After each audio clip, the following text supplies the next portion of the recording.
dodging like strays. Climbing out the gutter, I am real afraid. Wrapped in shadow, but they shine like noon. For hearts beating, sink, break the. All right, welcome back to another season 1, episode 14 of the King Podcast, and I got an incredible guest here, Spencer, with us.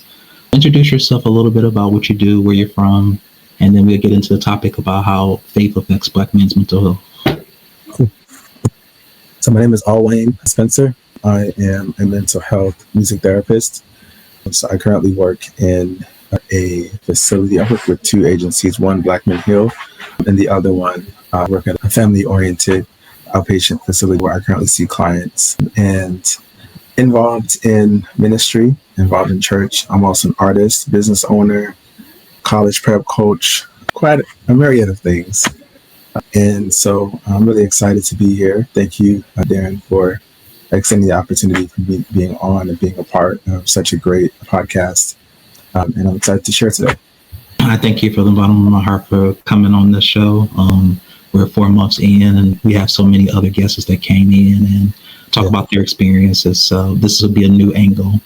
So you do music therapy. How is that before we get into the conversation? Sure. So music therapy really is a evidence-based practice in mental health that allows people to process various issues and challenges through music.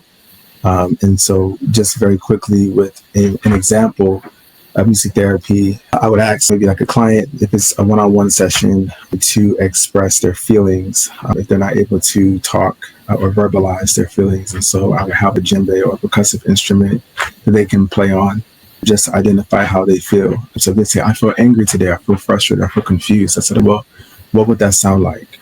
And so then the expectation is for them to begin to musically process and verbalize what that sounds like for them. And then I begin to analyze their behaviors, how they present with their nonverbal communication, body language, things of that nature, and then assess for what their needs are in therapy. And then we'll begin to verbally process how it felt, what the body's presentation means versus what they believe about themselves. It really is an open door to much deeper conversation than just the standard form of therapy. That's really awesome. I never heard of music therapy before. I heard of cognitive therapy, psychoanalyst therapy. I heard a lot of other types, but I never heard of music therapy. So, well, what if they're not musically inclined? They don't know how to play it or something like that. That's a great question. So you don't have to have music or musicianship skills to participate in music therapy. I think that's one of the common myths. Oh, I don't play music though, but you listen to it, right? We listen to music all the time. And for some people, they don't listen to music, but even with the expression of music, our lives are literally built around rhythm. Our hearts have a rhythm. Our speech has rhythm. Our walk has rhythm. Everything that we do has rhythm. And so whether we like to believe it or not, music is not just the chords we play, but the way that we live. And so I encourage anybody who may or may not have musical experience or a musical background to participate in music therapy, because really it gives a deeper sense of connection to self. That's, now that you explain it, that's good to know. I never actually gone to music therapy before. I would always go to just a regular therapist, and they ask me questions and then see how I feel. But the whole point of therapy is to get better and heal. And what has been your experiences? Have you always done music therapy, or is it something that you wanted to branch out and develop on your own because other therapies wasn't working? Yeah, so I've been doing music therapy for the last 4 years, and I've seen a lot of progress with a lot of clients when I do music therapy, and I even utilize some elements of it in my own personal life.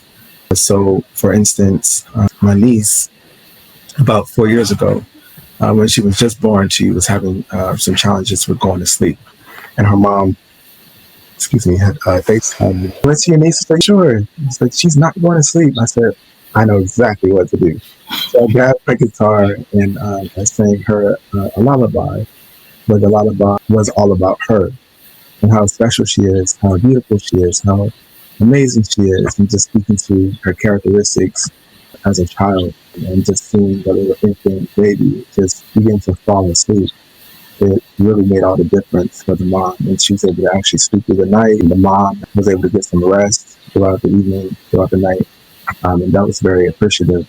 She was very appreciative of that. So I see value in other forms of therapy as well. And I utilize different kinds of therapy. Can you just come closer to the mic just a little bit? I was saying that I utilize different forms of therapy and integrate it in music therapy. Because there are times where I will talk with clients and share with them certain things and utilize other approaches. But music therapy is really the foundation and the center of what I do. That's good to know. And have you had friends or outside people come to you? Do you have a lot of clientele already? I see an average of maybe 40 to 45 clients per week, Monday through Saturday. So I do see clients. Now, I can't, according to code, I cannot see family or friends because that's a conflict of interest. However, I can refer, or I could do, say, music therapy informationals or workshops. And then from there, people can be introduced to music therapy and what it can do for them. But then after that, I just refer out and give them referrals to different people that I know who are really great at what they do.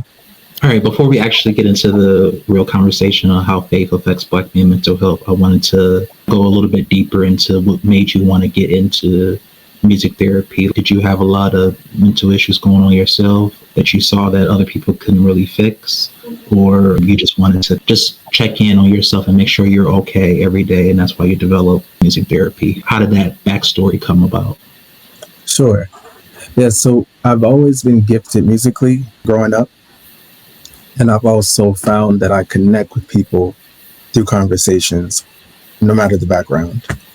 And so it was really a needs-based externally, not necessarily internally.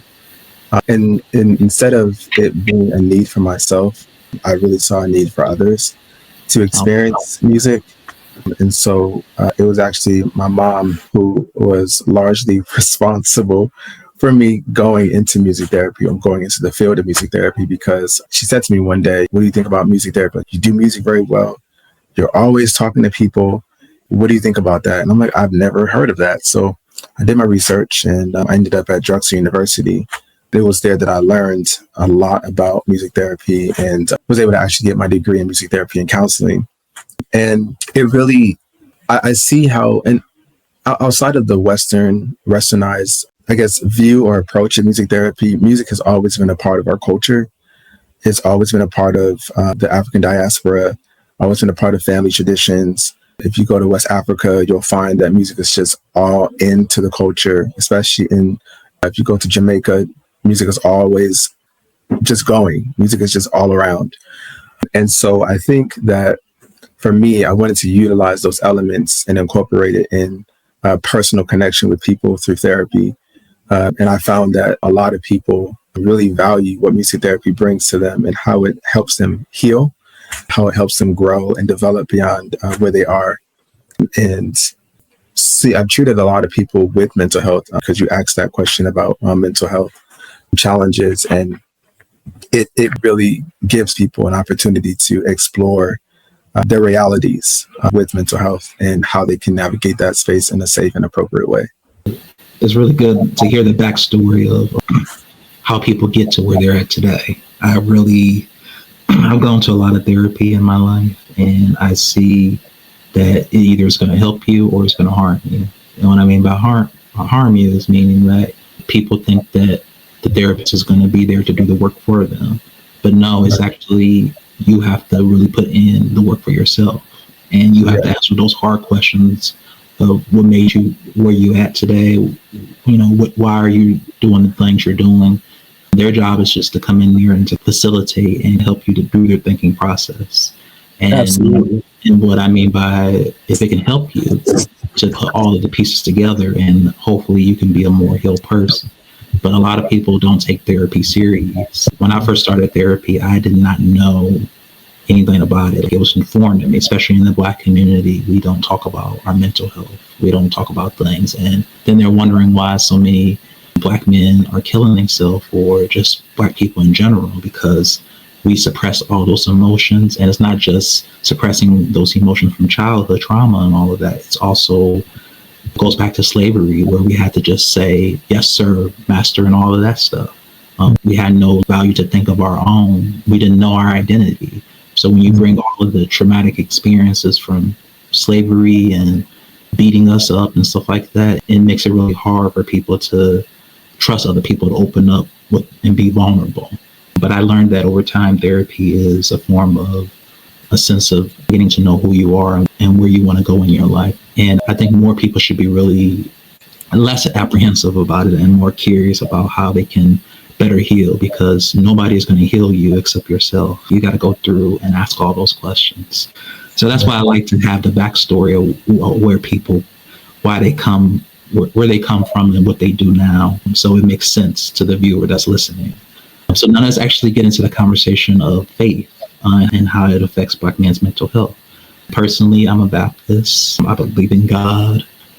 I think that there's a lot of mistrust in the Black churches and stuff like that. And there's a lot of hypocrisy in the Black churches. When I used to go to this Black church, I used to think that God is going to help me, and people that's in the church, they're really supportive and loving, but that could be the farthest from the truth. I've seen so much in the church, pastor stealing money. He's buying himself a new car, not really caring about the people of the church, stealing money from the pulpit. It was a hot mess. And I just couldn't believe everything that I was seeing when I went to that particular church. And I was like, these people are not Christian, because if they was Christian, they would act Christ-like.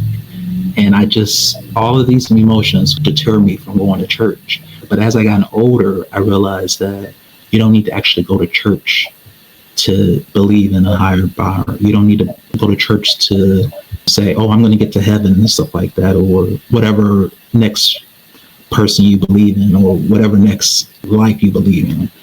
So that's just a little bit of backstory of how I felt like people are moving away from the church, because it's so much mental chaos going on in the church that they don't feel like they can have a place to come and believe in someone and have that vulnerability and talk to people when they're in time of need. Is there any other take that you want to put onto that, or you have a different idea about it?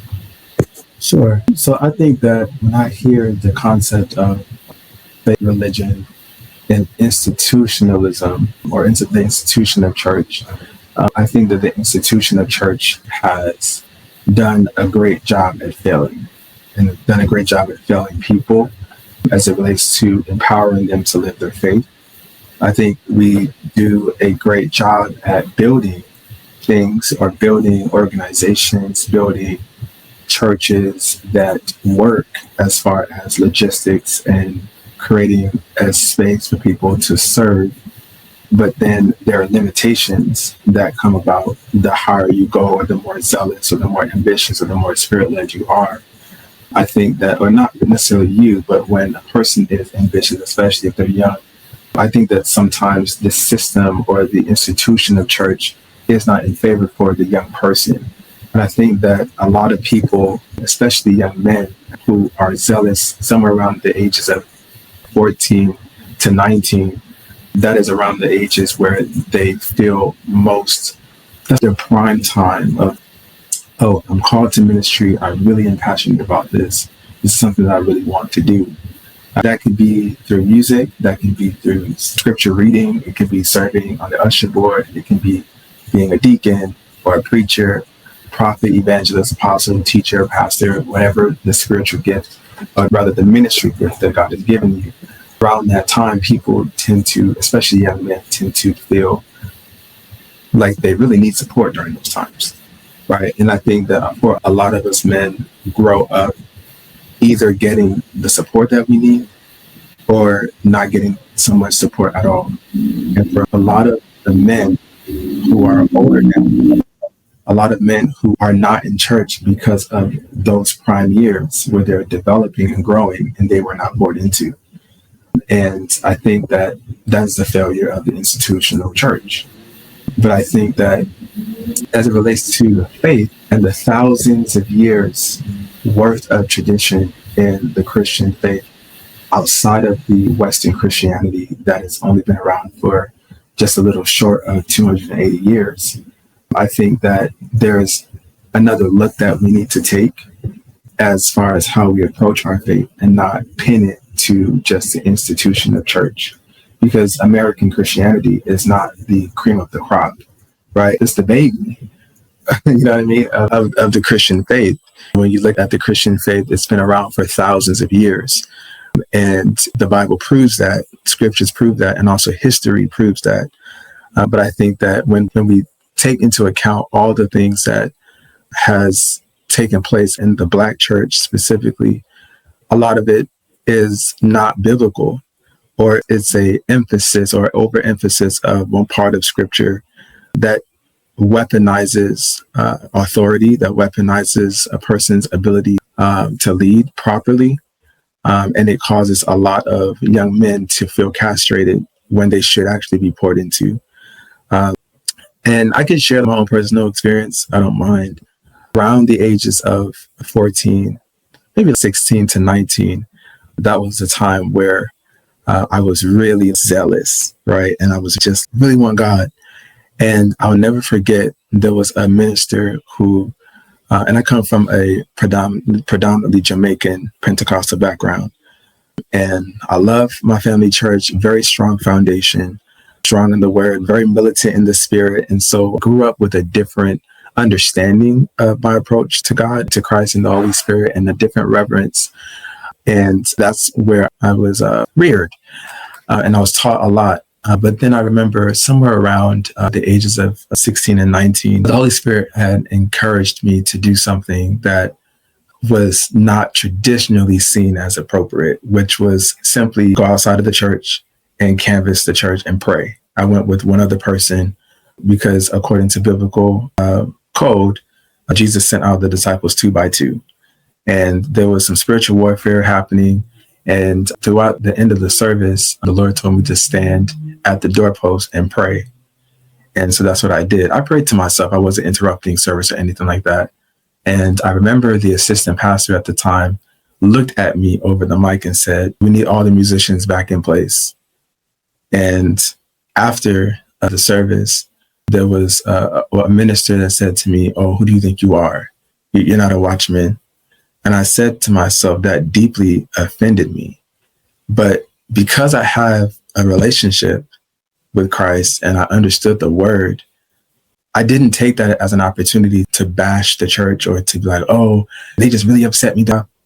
Scripture says, if you have an ought with your brother, if you have an ought with your sister, leave your gift at the altar. And I literally went, and I took the scriptures very literal back then. So I literally went to the altar, kneeled down. I said, "God, I give my gift to you.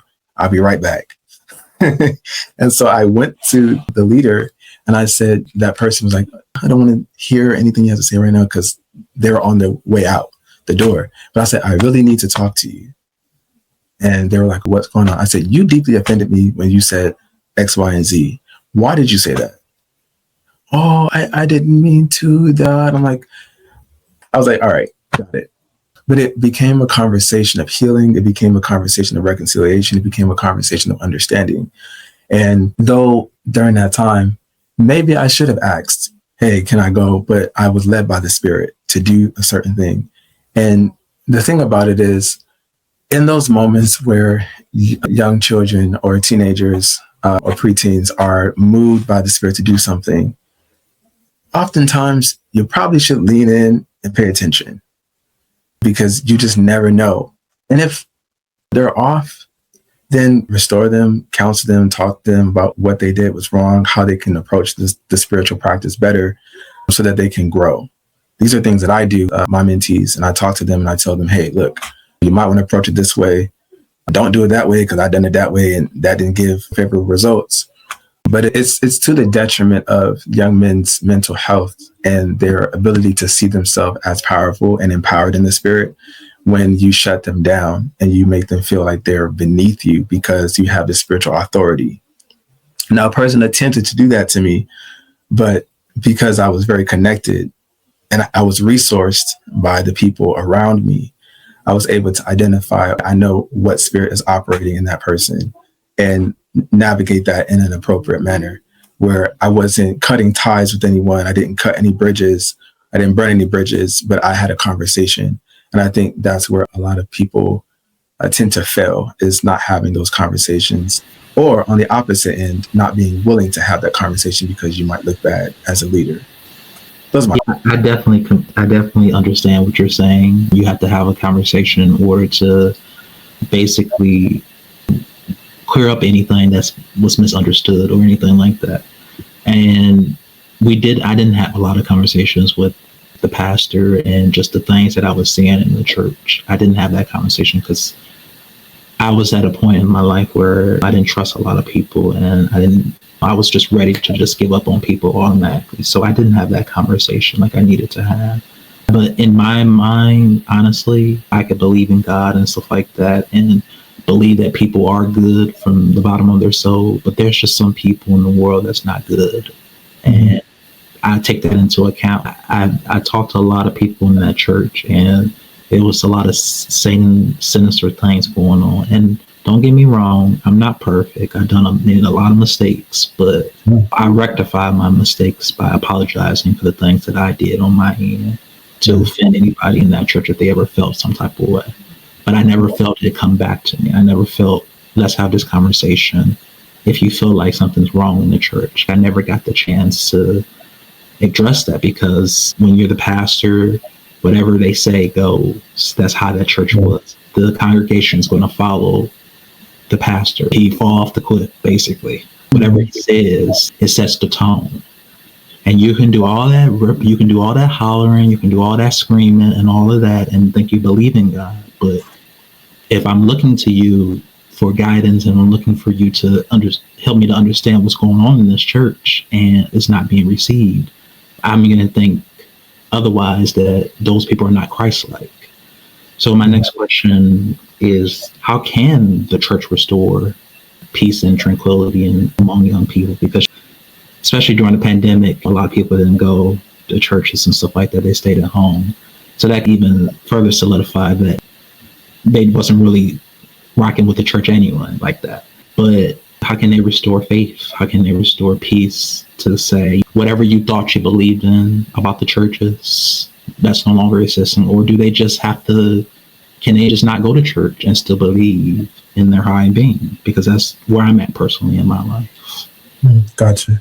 I think that when it comes to restorative practices, and I know that a lot of language that I might use sounds very therapeutic or mental health field-ish. But I think that when it comes to restorative practices, it's a two-way street, right? It's whether it's the younger generation or the older generation, I feel like there's just multiple categories of people who need to come together and just have a deeper understanding of what the common goal is.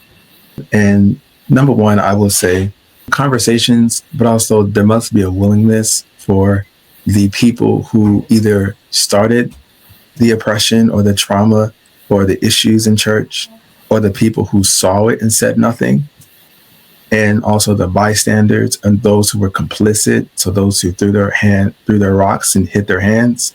I think that those three categories of people need to have enough humility to say these two words: I'm sorry and please forgive me. Those three words, and actually do the work to ensure that you change, right? Oppression is no different than addiction. And I know I might get in trouble for this, but oppression is no different than addiction. And the reason why is because there are a lot of oppressive practices that keep people bound in the way that they think, in the way that they operate, in the way that they do things, and in also what they believe about themselves. Addiction is the very same way. It's oppressive to oneself, whereas you run to this one thing because it keeps you comfortable, right? It keeps you feeling like you need to escape this world, right? People in church who oppress others, they feel the same way. They don't have any power. They might be miserable in their own lives. And so they utilize their authority in church to feel better about themselves, right? And what are the most common ways that people do that? By oppressing others, talking down to them, that's oppression. Making a person feel less than, that's oppression. Taking a leadership role and giving it to somebody else without properly having a discussion about it after they've been serving for 20-something years. That's using their authority too. Right, that's misusing their authority. Or let's talk about deacons overthrowing pastors. for heinous reasons just because they don't like the individual. That's also oppressive. Or talking down to women. I know this is a King's podcast, but talking down to women and making them feel less than, all of those things are oppressive in nature. But there's a part of a person's heart and their mind that feels satisfied by that when they're oppressing someone. Mm-hmm. And that needs to be treated. That needs to be dealt with, because at the core root of that is deception, dishonesty, and not loving your neighbor, which is a common thing that we are all supposed to be doing.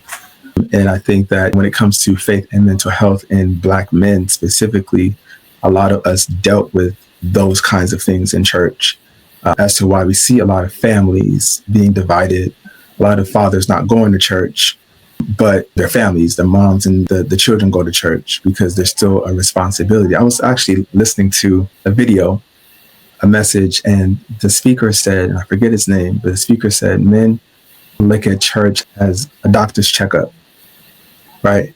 We don't feel like we need it, but we go anyway because we know that we need it. So we'll spend all year long, maybe 2 years, probably 5, not going to the doctor's visit for a checkup. But because we know we're approaching a certain age, we know that we can't do without it.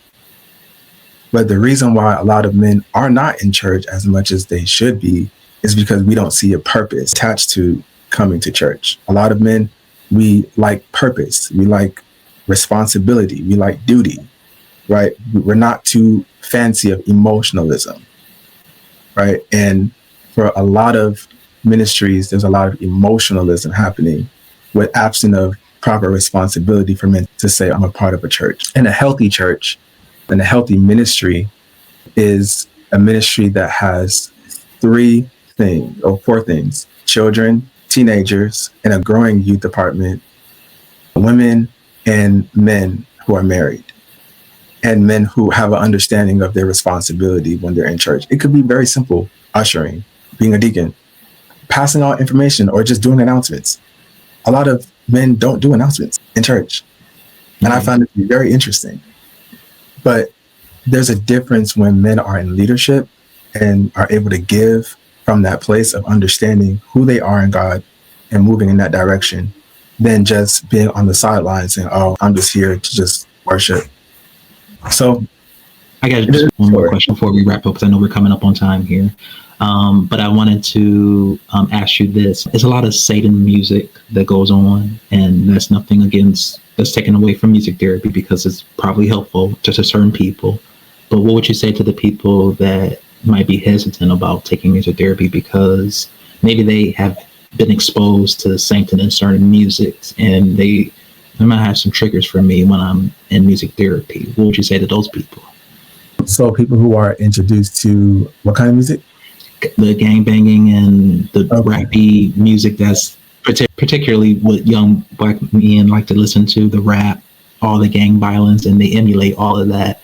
And then they go out and start doing things and thinking they're tough. But what they don't know is that the people that rap the songs and actually talk about that, they're not actually living that life. So they're the kind of misconception. If I go out and do that because they're doing that, that's my figure.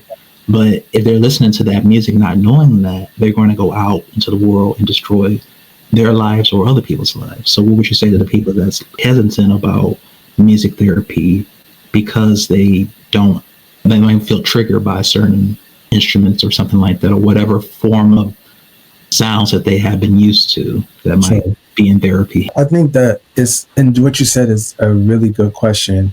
And I wanted to pause here really quick. While I was studying music therapy and counseling, there was a whole conversation about rap and crime, and if there is a cause of people, particularly Black males under the age of 20, if the rise of crime had to do with them listening to rap and hip hop music. And there was a study that was done that showed that rap music doesn't cause crime. And I thought that was very interesting. It was interesting for many reasons, but I will say that they did say, and they found a correlation between rap music and the contents within it and Black men facilitating crime. And so I would say, though, to your question, that I think that music therapy is personal to each person, each client. And I think that any person that desires to participate in music therapy and may be triggered by certain things, it may do some good to process why you're triggered by that, so you can work on whatever trigger points to trauma you may have internally. But I also think that if it is too overbearing, then it's up to the music therapist's discretion in having those conversations with that client and also helping them see why it's triggering and maybe it's not helpful to bring it up. And so I think that when it comes to, even with rap music and hip hop, I think it's also important to note that people, at least in the original aspects of its original intent, it was to process their own lived experiences and find community with the trauma that has been shared amongst the community of people. And so I think what has become on certain ends of the spectrum has been, oh, we're going to just be driven by that. However, I think that there is a call of action, at least personally, when I'm having these conversations with others, to identify the purpose of rap, identify the purpose of hip hop, and how that can also be healing for certain members of the community because they don't have an outlet to properly discuss those things. But where music therapy comes in and where the faith comes in and where mental health comes in is having a safe space to do that and being able to identify this is healthy, this works, and this will help me grow beyond where I am. Perfect answer. But I do thank you for coming on the King's Effect podcast, Alwayne Spencer. I really appreciate this conversation. This is a much needed conversation that Black men and just Black people in general are going to really love when we put this out. This was a definitely different type of episode, and I think this has probably been one of my favorite episodes because it gets kind of dicey when you talk about faith and religion to a lot of people. But we got to have these conversations in order to be able to communicate and open up and know ourselves and heal. That's what the point of the whole podcast is, to heal. But I'm going to let you go. But please do make sure you subscribe to the channel. Send me any of your links that you have. If you have any websites or something like that, I'll put them all in the YouTube description when I post this video. And are you accepting clients or are you not? Yes, I am accepting clients only in the state of PA at this moment until I get licensed in other states as well. All right. Well, you have a great day and we'll stay in touch. Don't worry. All right. Thank you. Take care. Light dodging light strays, climbing out the gutter, iron will like the frame. Wrapped in shadow, but they shine like noon. For hearts beating, sink with the